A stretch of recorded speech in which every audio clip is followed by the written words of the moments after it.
पप्पा, हा बेटा. अजितदादा पवार यांचा अपघात हा घातपात आहे अशी शंका का घेतली जाते? काय झालं बेटा की हा अपघात झाल्यानंतर संबंध महाराष्ट्रामध्येच नव्हे तर देशामध्ये खळबळ उडाली. अजितदादा पवार हे अतिशय लोकप्रिय असे नेते आहेत आणि ही जी मागणी आहे, तुझा जो प्रश्न आहे त्या संदर्भामध्ये सगळ्यात पहिल्यांदा ममता बॅनर्जी ज्या बंगालच्या मुख्यमंत्री आहेत त्यांनी ही मागणी सर्वप्रथम केली की या अपघाताची पूर्णपणे चौकशी व्हावी, कारण हा अपघात नसून षडयंत्राचा एक भाग असू शकतो अशी शंका ममता बॅनर्जी यांनी व्यक्त करून याची चौकशी सर्वोच्च न्यायालयाच्या अधिपत्याखाली करण्यात यावी अशी मागणी केली. त्यानंतर काँग्रेसचे अध्यक्ष मल्लिकार्जुन खरगे असतील, अखिलेश यादव असतील, लालू प्रसाद यादव असतील, या सगळ्यांनी ही मागणी केली आहे की या प्रकरणाची निष्पक्षपणे चौकशी व्हावी. जी चौकशी शासनाच्या वतीनं म्हणजे DGCA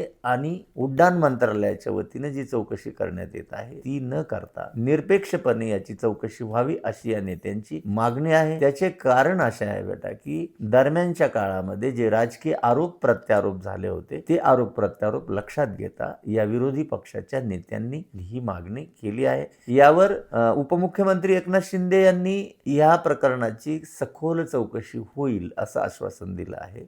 मात्र दुसरीकडे मुख्यमंत्री देवेंद्र फडणवीस यांनी या प्रकरणाची चौकशी होईल असे म्हणत असतानाच ममता बॅनर्जी आणि जे विरोधी पक्ष नेते आहेत त्यांनी या प्रकरणाचं राजकारण करू नये असे म्हटले आहे. दुसरी गोष्ट ही आहे की शरद पवार जे अजित पवार यांचे काका आहेत आणि ज्येष्ठ नेते आहेत महाराष्ट्रातले देशातले, त्यांनीही या मागणीचं राजकारण करू नये असे म्हटले आहे. परंतु शासनाच्या वतीनं चौकशी करण्यापेक्षा ही चौकशी निरपेक्ष पद्धतीनं व्हावी अशी विरोधकांनी मागणी केली आहे. लक्षात आलं बेटा तुझ्या?